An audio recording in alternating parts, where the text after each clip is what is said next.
بسم اللہ الرحمن الرحیم۔ محترم ناظرین، حضرت امام حسین علیہ السلام سن 4 ہجری میں مدینہ منورہ میں پیدا ہوئے۔ آپ رسول اکرم صلی اللہ تعالی علیہ وسلم کے نواسے اور حضرت علی المرتضی کرم اللہ وجہ الکریم اور حضرت فاطمہ زہرا رضی اللہ تعالی عنہا کے فرزند تھے۔ رسول اکرم صلی اللہ علیہ وسلم کو آپ سے بے حد محبت تھی۔ آپ اکثر حسین علیہ السلام کو اپنی گود میں بٹھاتے، پیار کرتے اور فرماتے، حسین مجھ سے ہے اور میں حسین سے ہوں۔ آپ کا بچپن مدینہ میں گزرا، نانا کی آغوش میں پروان چڑھے۔ رسول اللہ صلی اللہ علیہ وسلم کی وفات کے بعد حضرت علی المرتضی کرم اللہ وجہ الکریم کی تربیت میں رہے۔ آپ نہایت بہادر، رحم دل، حق گو اور عبادت گزار تھے۔ آپ علمی اور روحانی کمالات میں منفرد مقام رکھتے تھے۔ جب حضرت علی المرتضی کرم اللہ وجہ الکریم کو خلافت ملی تو آپ ہمیشہ ان کے ساتھ رہے، جنگوں میں شریک ہوئے۔ خاص طور پر جنگ صفین میں بھی آپ نے بہادری کے جوہر دکھائے۔ حضرت علی المرتضی کرم اللہ وجہ الکریم کی شہادت کے بعد امام حسن علیہ السلام کے ساتھ رہے، اور جب امام حسن علیہ السلام نے صلح کی تو آپ بھی اس فیصلے میں شریک تھے۔ امام حسن علیہ السلام کی شہادت کے بعد آپ نے امامت کی ذمہ داری سنبھالی۔ یزید کے دور میں جب حق و باطل کا مارکا آیا تو آپ نے ظلم و جبر کے خلاف قیام کیا۔ رسول اکرم صلی اللہ تعالی علیہ وسلم کی حضرت امام حسین علیہ السلام سے محبت بے مثال تھی۔ آپ صلی اللہ علیہ وسلم نے صرف نانا کی حیثیت سے نہیں بلکہ اللہ کے نبی ہونے کے ناطے بھی امام حسین علیہ السلام سے محبت فرمائی، کیونکہ یہ محبت دراصل دین اسلام کی حفاظت اور بقا کی علامت تھی۔ آپ صلی اللہ علیہ وسلم اکثر حضرت امام حسین علیہ السلام کو اپنی گود میں بٹھاتے، ان کے رخسار چومتے اور دعا دیتے۔ حضرت عبداللہ بن مسعود رضی اللہ تعالی عنہ سے روایت ہے کہ ایک دن رسول اللہ صلی اللہ علیہ وسلم نماز پڑھ رہے تھے اور امام حسین علیہ السلام آ کر آپ کی پشت مبارک پر سوار ہو گئے، تو آپ صلی اللہ علیہ وسلم نے سنڈا لمبا کر دیا تاکہ حسین علیہ السلام کھینچ سکیں۔ جب نماز مکمل ہوئی تو صحابہ نے پوچھا، یا رسول اللہ، آپ نے سجدہ طویل کیوں کر دیا؟ تو آپ صلی اللہ علیہ وسلم نے فرمایا، میرا بیٹا میری پشت پر تھا، میں نے جلدی کرنا مناسب نہ سمجھا۔ ایک اور موقع پر رسول اللہ صلی اللہ تعالی علیہ وسلم نے فرمایا، حسین مجھ سے ہے اور میں حسین سے ہوں، اللہ اس سے محبت کرے جو حسین سے محبت کرے۔ اس حدیث میں نبی کریم صلی اللہ تعالی علیہ وسلم نے امام حسین علیہ السلام کو اپنے وجود کا حصہ قرار دیا، یعنی حسین علیہ السلام کا مشن، ان کی قربانی، ان کی حق پرستی دراصل رسول پاک صلی اللہ علیہ وسلم کی تعلیمات کا تسلسل تھا۔ آپ صلی اللہ علیہ وسلم ہمیشہ امام حسن اور امام حسین علیہ السلام کے ساتھ شفقت کا اظہار فرماتے، کبھی کندھوں پر سوار کراتے، کبھی انہیں سینے سے لگا کر فرماتے، یہ دونوں جنت کے نوجوانوں کے سردار ہیں۔ ایک دن حضرت جابر بن عبداللہ نے دیکھا کہ رسول اللہ صلی اللہ تعالی علیہ وسلم امام حسین علیہ السلام کو اپنے کندھوں پر سوار کیے ہوئے ہیں اور فرما رہے ہیں، اے لوگو دیکھو، یہ حسین ہے، جو اس سے محبت کرے گا اللہ اسے جنت عطا کرے گا۔ حضرت عائشہ صدیقہ رضی اللہ تعالی عنہ فرماتی ہیں کہ رسول اللہ صلی اللہ تعالی علیہ وسلم امام حسین علیہ السلام کو گود میں لے کر فرماتے، اے اللہ پاک، میں اس سے محبت کرتا ہوں، تو بھی اس سے محبت کر۔ رسول اکرم صلی اللہ تعالی علیہ وسلم کو امام حسین علیہ السلام کی شہادت کی پیش گوئی اطلاع دی گئی۔ ام المومنین حضرت ام سلمہ رضی اللہ تعالی عنہ روایت کرتی ہیں کہ ایک دن رسول اللہ صلی اللہ تعالی علیہ وسلم آرام فرما رہے تھے، اچانک بیدار ہوئے اور پریشانی کے عالم میں فرمایا، مجھے جبرائیل نے خبر دی ہے کہ میری امت میں میرے بیٹے یعنی حسین کو قتل کر دے گی۔ پھر آپ صلی اللہ علیہ وسلم نے کربلا کی مٹی حضرت ام سلمہ کو دے کر فرمایا، جب یہ مٹی خون میں بدل جائے تو سمجھ لینا کہ میرا حسین شہید کر دیا گیا۔ رسول اللہ صلی اللہ تعالی علیہ وسلم نے امام حسین علیہ السلام کو اپنی امت کے لیے ایک مشعل راہ قرار دیا۔ آپ صلی اللہ علیہ وسلم نے فرمایا، حسین ہدایت کا چراغ اور نجات کی کشتی ہے، یعنی جس طرح حضرت نوح علیہ السلام کی کشتی میں سوار ہونے والے ہی نجات پا سکے، اسی طرح امام حسین علیہ السلام کی محبت اور ان کے راستے پر چلنے والے ہی حقیقی کامیابی حاصل کر سکیں گے۔ یہ محبت صرف الفاظ یا جذبات تک محدود نہ تھی، بلکہ عملی طور پر بھی رسول اکرم صلی اللہ تعالی علیہ وسلم نے امام حسین علیہ السلام کو دین کے وارث کے طور پر پیش کیا۔ آپ صلی اللہ علیہ وسلم کی یہ محبت دراصل اللہ کی محبت کا مظہر تھا، کیونکہ امام حسین علیہ السلام کا مشن وہی تھا جو نبی کریم صلی اللہ تعالی علیہ وسلم سے لے کر آئے تھے۔ ظلم کے خلاف کھڑے ہونا، عدل و انصاف کا قیام، دین کی حفاظت اور باطل قوتوں کے خلاف قربانی، یعنی یہی وجہ ہے کہ نبی اکرم صلی اللہ تعالی علیہ وسلم نے امام حسین علیہ السلام کو اپنی جان، اپنا دل اور اپنی آنکھوں کی ٹھنڈک قرار دیا اور ان کی عظمت کو قیامت تک کے لیے روشن کر دیا۔ یزید کی خلافت سنبھالتے ہی اس نے امام حسین علیہ السلام سے بیعت کا مطالبہ کیا، مگر آپ نے انکار کر دیا کیونکہ یزید ظالم، فاسق اور جابر حکمران تھا۔ مدینہ میں جب صورتحال سخت ہونے لگی تو آپ مکہ تشریف لے گئے تاکہ حرم کی حرمت محفوظ رہے۔ وہاں سے کوفہ والوں کے خطوط موصول ہونے لگے جن میں انہوں نے آپ کو مدد کی یقین دہانی کرائی اور دعوت دی کہ آپ کوفہ آ کر قیادت سنبھالیں۔ آپ نے مسلم بن عقیل کو پہلے بھیجا تھا تاکہ کوفہ کی صورتحال کا جائزہ لیں۔ مسلم بن عقیل نے دیکھا کہ کوفہ کے لوگ وفادار ہیں اور آپ یہاں آئے، مگر حالات تیزی سے بدل گئے۔ یزید نے ابن زیاد کو کوفہ کا گورنر بنا کر بھیجا، جس نے دھوکہ اور جبر سے کوفیوں کو امام حسین علیہ السلام کے خلاف کر دیا۔ مسلم بن عقیل کو شہید کر دیا گیا، مگر اس وقت امام حسین علیہ السلام مکہ سے روانہ ہو چکے تھے۔ راستے میں آپ کو مسلم بن عقیل کی شہادت کی خبر ملی، مگر آپ نے حق کے راستے کو نہیں چھوڑا۔ کربلا کے قریب پہنچ کر یزید ریاحی کی فوج نے آپ کا راستہ روک لیا اور ابن زیاد کے حکم پر آپ کو مجبور کیا کہ آپ کوفہ نہ جائیں بلکہ یزید کی بیعت کر لیں۔ امام حسین علیہ السلام نے صاف انکار کر دیا اور کربلا میں خیمے نصب کر دیے۔ یزیدی فوج کی تعداد روز بروز بڑھتی گئی اور محرم کا چاند نمودار ہو گیا۔ محرم کی ابتدا میں یزیدی فوج نے مسلمانوں اور امام حسین علیہ السلام اور ان کے ساتھیوں پر پانی بند کر دیا۔ سخت گرمی میں اہل بیت اور انصار کو پیاس کی شدت کا سامنا تھا، مگر کسی نے بھی یزید کی بیعت کو قبول نہ کیا۔ 9 محرم کو عمر بن سعد نے لشکر کو تیار رہنے کا حکم دیا تاکہ جنگ کا آغاز کیا جا سکے۔ امام حسین علیہ السلام نے اس رات اپنے ساتھیوں کو جمع کیا اور فرمایا کہ اگر کوئی جانا چاہے تو جا سکتا ہے، مگر سب نے وفاداری کا اظہار کیا۔ عاشورہ کی صبح امام حسین علیہ السلام نے اپنے ساتھیوں کے ساتھ نماز ادا کی۔ اس کے بعد جنگ کا آغاز ہو کیا۔ آپ کے جانبازوں نے بے مثال قربانیاں دیں، ایک ایک کر کے سب شہید ہو گئے، حتیٰ کہ حضرت عباس علمدار بھی دریائے فرات پر پانی لاتے ہوئے شہید کر دیے گئے۔ آخر میں امام حسین علیہ السلام تنہا رہ گئے، زخموں سے چور، مگر استقامت کے ساتھ میدان میں ڈٹے رہے۔ ظالموں نے آپ پر ہر طرف سے حملہ کیا، آخر کار آپ کو شہید کر دیا گیا اور آپ کا سر نیزے پر بلند کر دیا گیا۔ اس کے بعد اہل بیت کے خیموں کو جلا دیا گیا، خواتین اور بچوں کو قید کر کے کوفہ اور شام کی طرف لے جایا گیا، جہاں امام زین العابدین علیہ السلام اور سیدہ زینب سلام اللہ علیہا نے یزید کے دربار میں خطبے دے کر امام حسین علیہ السلام کی قربانی کا مقصد واضح کیا اور یزید کے ظالم کو بھی ناکام کیا۔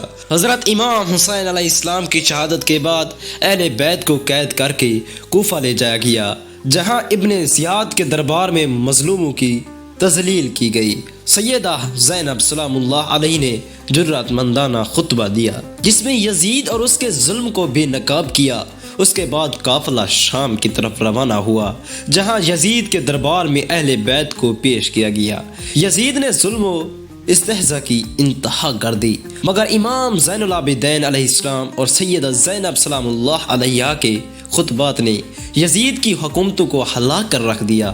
اہل مدینہ اور اہل کوفہ کو جب امام حسین علیہ السلام کی شہادت اور اہل بیت کے ساتھ ہونے والی مظالم کا علم ہوا تو وہ پشیمان ہوئے اور یزید کے خلاف بغاوتیں شروع ہو گئیں۔ یزید نے اہل بیت کو کچھ عرصہ قید میں رکھنے کے بعد مجبور ہو کر انہیں آزاد کر دیا اور مدینہ واپس جانے کی اجازت دی۔ اس کے بعد کربلا میں اہل بیت نے جا کر امام حسین علیہ السلام اور شہداء کی قبروں پر گریہ کیا۔ امام حسین علیہ السلام کی قربانی نے امت کو بیدار کیا اور ہر دور میں حق و باطل کے معرکے میں حسینیت کا پرچم بلند رہا۔ آج بھی امام حسین علیہ السلام کی شہادت کو یاد کر کے دنیا بھر میں ظالموں کے خلاف آواز بلند کی جاتی ہے اور آپ کی قربانی حق و انصاف کی علامت بنی ہوئی ہے۔ امام حسین علیہ السلام کی قربانی تاریخ اسلام میں ایک ایسی مثال بن گئی جس نے ہر دور میں حق و باطل کے درمیان ایک واضح لکیر کھینچ دی۔ آپ کی شہادت کے بعد مختار سقفی نے یزیدی فوج کے قاتلوں سے انتقام لیا اور کربلا کے مظلوموں کے خون کا بدلہ لینے کی کوشش کی۔ اس کے بعد مختلف ادوار میں امام حسین علیہ السلام کی قربانی کو یاد رکھا گیا اور اہل بیت کے ماننے والوں نے ہر زمانے میں ظالم حکمرانوں کے خلاف آواز بلند کی۔ واقعہ کربلا نے دنیا کو یہ درس دیا کہ سچائی اور عدل کے لیے قربانی دینے والے امر ہو جائیں، جبکہ ظالم حکمران تاریخ کے اوراق میں رسوائی کے ساتھ درج کیے جائیں۔ امام حسین علیہ السلام کا پیغام آج بھی زندہ ہے اور ان کی سیرت ہر اس شخص کے لیے مشعل راہ ہے جو ظلم کے خلاف کھڑا ہونا چاہتا ہے۔ ان کا قول مجھ جیسا کسی یزید جیسے کی بیعت نہیں کر سکتا۔ قیامت تک ظالموں کے خلاف صدائے احتجاج بنا رہے گا۔ امام حسین علیہ السلام کی قربانی کا اثر صرف اسلامی تاریخ تک محدود نہیں رہا بلکہ دنیا بھر میں مظلوموں کے لیے ایک مثال بن گیا۔ ہر زمانے میں آزادی، عدل اور حق کے متوالے امام حسین علیہ السلام سے درس لیتے رہے۔ مختلف مذاہب اور نظریات کے ماننے والوں نے بھی آپ کی قربانی کو انسانیت کے لیے ایک عظیم درس قرار دیا۔ گاندھی نے کہا تھا کہ میں نے امام حسین علیہ السلام سے ہی مظلومیت میں کامیابی حاصل کرنے کا درس سیکھا۔ دنیا کے کئی مفکرین اور رہنماؤں نے کربلا کے واقعے کو آج بھی جب کوئی ظالم حکومت یا جابر نظام کے خلاف کوئی کھڑا ہوتا ہے تو امام حسین علیہ السلام کی مثال دی جاتی ہے۔ کربلا کا پیغام یہ ہے کہ طاقت اور جبر وقتی ہوتا ہے جبکہ حق اور سچائی ہمیشہ زندہ رہتی ہے۔ امام حسین علیہ السلام نے اپنے نانا حضرت محمد مصطفیٰ صلی اللہ تعالی علیہ وسلم کے دین کو بچانے کے لیے جو قربانی دی وہ ہر انسان کے لیے یہ سبق ہے کہ اصولوں پر سمجھوتا نہیں کیا جا سکتا، چاہے اس کے لیے کتنی ہی بڑی قربانی کیوں نہ دینی پڑے۔ یہی وجہ ہے کہ کربلا آج بھی زندہ ہے اور حسینیت ہمیشہ کے لیے حق و سچائی کی پہچان بن چکی ہے۔ امام حسین علیہ السلام کی قربانی صرف ایک تاریخی واقعہ نہیں بلکہ ایک انقلابی پیغام ہے جو ہر دور کے مظلوموں کو جرأت اور استقامت کا درس دیتا ہے۔ کربلا نے دنیا کو دکھایا کہ حقیقی کامیابی مادی فتح میں نہیں بلکہ اصولوں پر ثابت قدم رہنے میں ہے۔ یہی وجہ ہے کہ امام حسین علیہ السلام کا ذکر ہر مظلوم کے دل میں ایک امید کی روشنی بن کر زندہ ہے۔ ہر سال عاشورہ کے موقع پر دنیا بھر میں عزاداری برپا کی جاتی ہے تاکہ حسین علیہ السلام کے مشن کو زندہ رکھا جا سکے۔ ان کے ماننے والے نہ صرف آنسو بہاتے ہیں بلکہ ان کے کردار اور جد و جہد کو اپنانے کا عزم بھی کرتے ہیں۔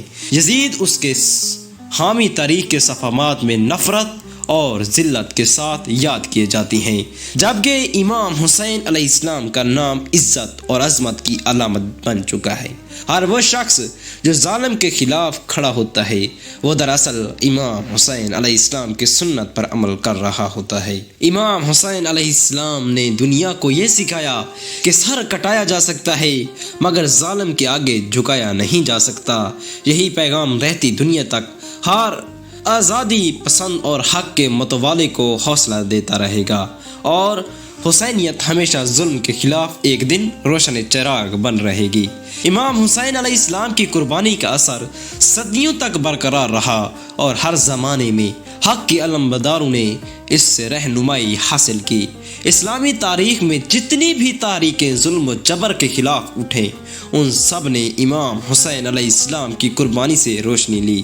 عباسیوں کے خلاف علویوں کی تحریک، اندلس میں مسلمانوں پر بغاوتیں برے صغیر میں تحریک خلافت اور آزادی کی جد و جہد میں امام حسین علیہ السلام کی سیرت کو مشعل راہ بنایا گیا۔ آج بھی دنیا کے مختلف حصوں میں جہاں ظلم کے خلاف کوئی اٹھتا ہے وہاں امام حسین علیہ السلام کا ذکر ضرور آتا ہے۔ عزاداری اور مجالس محض سوگ نہیں بلکہ شعور، بیداری اور سچائی کے لیے قربانی کا درس دیتی ہے۔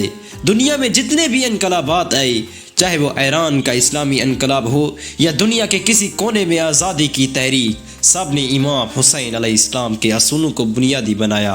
امام حسین علیہ السلام نے بتایا کہ طاقتور کا ساتھ دینا کافی نہیں بلکہ حق پر ڈٹے رہنا اصل کامیابی ہے۔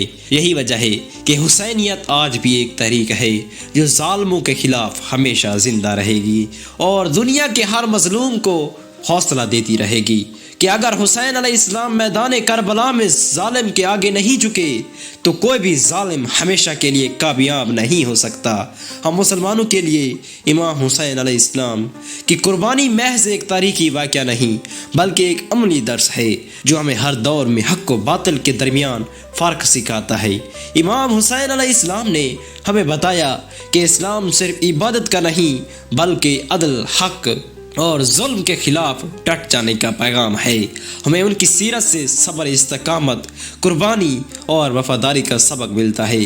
آج کے دور میں جب دنیا میں مختلف چیلنجز اور آزمائشیں ہیں، ہمیں چاہیے کہ امام حسین علیہ السلام کی تعلیمات کو اپنی زندگی میں اپنائیں، سچائی اور عدل کے لیے کھڑے ہوں، کسی بھی ظالم کے ساتھ سمجھوتا نہ کریں اور دین اسلام کی حقیقی روح کو سمجھنے اور پھیلانے کی کوشش کریں۔ حسینیت کا مطلب صرف غم منانا نہیں بلکہ ان کے مشن کو سمجھ کر اس سے عملی زندگی میں نافذ کرنا ہے۔ اگر ہم مسلمان امام حسین علیہ السلام کے راستے پر چلیں تو نہ صرف ہمارے انفرادی کردار میں بہتری آئے گی بلکہ پوری امت مسلمہ میں اتحاد، استقامت اور کامیابی کی راہ ہموار ہوگی۔ ہم مسلمانوں کے لیے امام حسین علیہ السلام کی زندگی اور شہادت ایک مکمل درس اور رہنمائی کا ذریعہ ہے۔ امام حسین علیہ السلام نے ہمیں سکھایا کہ اسلام صرف عبادات کا نام نہیں بلکہ حق، انصاف، قربانی، صبر اور استقامت کا دین ہے۔ اگر ہم امام حسین علیہ السلام کی سیرت کو سمجھیں اور اس پر عمل کریں تو نہ صرف ہماری انفرادی زندگی سنور سکتی ہے بلکہ پوری امت مسلمہ کامیابی اور اتحاد کی راہ پر گامزن ہو سکتی ہے۔ سب سے پہلا درس جو ہمیں امام حسین علیہ السلام سے ملتا ہے وہ حق پرستی کا ہے۔ جب یزید نے ظالمانہ طریقے سے اقتدار حاصل کر کے دین میں بگاڑ پیدا کیا تو امام حسین علیہ السلام نے خاموشی اختیار نہیں کی بلکہ اپنے نانا کے دین کو بچانے کے لیے میدان میں نکلے۔ آج ہم مسلمانوں کے لیے ضروری ہے کہ ہم بھی اپنے دین کی حفاظت کریں، غلط کو غلط کہیں، سچائی اور انصاف کے لیے کھڑے ہوں، چاہے حالات کتنے ہی مشکل کیوں نہ ہوں۔ ہمیں دنیاوی مفادات کے خاطر دین کے اصولوں پر سمجھوتا نہیں کرنا چاہیے بلکہ ہمیں ہمیشہ اور حق کے ساتھ رہنا چاہیے۔ دوسرا اہم سبق صبر اور استقامت کا ہے۔ امام حسین علیہ السلام نے میدان کربلا میں بھوک، پیاس، عزیزوں کی شہادت اور بے پناہ مظالم کا سامنا کیا مگر صبر کا دامن نہیں چھوڑا۔ آج اگر ہمیں آزمائشیں آتی ہیں، مشکلات کا سامنا ہوتا ہے تو ہمیں بھی امام حسین علیہ السلام کی طرح صبر اور حوصلہ رکھنا چاہیے۔ مشکل وقت میں گھبرانے یا دین سے دور ہونے کی بجائے اللہ پاک پر بھروسہ رکھ کر استقامت کا مظاہرہ کرنا چاہیے۔ تیسرا درس قربانی اور احسار کا ہے۔ امام حسین علیہ السلام نے سب کچھ قربان کر دیا مگر باطل کے آگے سر نہیں جھکایا۔ ہمیں بھی اپنی زندگی میں دین اور سچائی کے لیے قربانی دینے کے لیے تیار رہنا چاہیے۔ بعض اوقات ہمیں اپنے مال، وقت، خواہشات اور حتیٰ کہ اپنی جان تک کی قربانی دینا پڑ سکتی ہے مگر اگر یہ قربانی حق کے لیے ہو تو اس میں ہی حقیقی کامیابی ہے۔ چوتھا سبق اتحاد اور یکجہتی کا ہے۔ امام حسین علیہ السلام نے اپنے ساتھیوں کے ساتھ مل کر ایک مضبوط قافلہ بنایا جو آخری وقت تک ساتھ رہا۔ آج امت مسلمہ کو بھی اس اتحاد کی ضرورت ہے۔ ہمیں فرقہ ورایت، نفرت اور اختلافات کو چھوڑ کر ایک دوسرے کے ساتھ بھائی چارے کا مظاہرہ کرنا چاہیے۔ جب تک ہم آپس میں بٹے رہیں گے دشمن ہم پر غالب آتے رہیں گے، لیکن اگر ہم حسینیت کے اصولوں کو اپنائیں تو کوئی بھی ظالم ہمیں شکست نہیں دے سکتا۔ پانچواں سبق عزت اور غیرت کا ہے، اور سب سے اہم سبق اللہ پاک پر بھروسہ اور عبادت ہے۔ امام حسین علیہ السلام نے میدان کربلا میں بھی نماز قائم کی، قرآن کی تلاوت کی اور آخری وقت تک اللہ کی رضا کو مقدم رکھا۔ ہمیں اپنی زندگی میں بھی نماز، دعا اور قرآن کو اپنی پہلی ترجیح بنانا چاہیے۔ اگر ہم اللہ تعالیٰ کی عبادت کریں گے اور اس کو رضا کو مقدم رکھا، ہمیں اپنی زندگی میں بھی نماز، دعا اور قرآن کو اپنی پہلی ترجیح بنانا چاہیے۔ اگر ہم اللہ سے جڑے رہیں گے تو دنیا کی کوئی بھی طاقت ہمیں نقصان نہیں پہنچا سکتی۔ اگر ہم مسلمان امام حسین علیہ السلام کی تعلیمات پر عمل کریں تو ہماری زندگی میں انقلاب آ سکتا ہے۔ ہم ایک اچھے انسان، سچے مسلمان اور مضبوط امت بن سکتے ہیں۔ ہمیں چاہیے کہ ہم صرف امام حسین علیہ السلام کا غم نہ مانیں، بلکہ ان کے راستے کو اپنائیں، ان کی سیرت کو اپنی زندگی کا حصہ بنائیں اور دنیا کو دکھائیں کہ حسینیت آج بھی زندہ ہے اور قیامت تک زندہ رہے گی۔ حسینیت کا مطلب حق کے لیے ڈٹ جانا، ظالم کے خلاف آواز بلند کرنا اور دین کی سر بلندی کے لیے ہر قربانی کے لیے تیار رہنا ہے۔ یعنی درس اگر ہم اپنی زندگی میں شامل کریں تو ہم دنیا اور آخرت دونوں میں کامیاب ہو سکتے ہیں۔